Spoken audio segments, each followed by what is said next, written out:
Hi, I'm Miki Tebeka. Here at Outdoor Labs, we created this series of short videos, each of them showing a cool feature of the Go language or one of the libraries. Enjoy!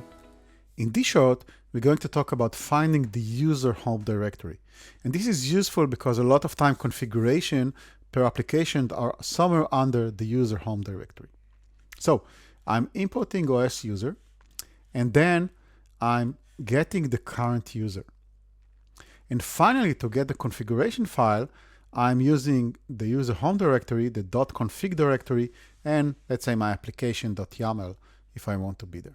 And finally, I'm going to print out the configuration file. So let's run this code. And let's view the debug console.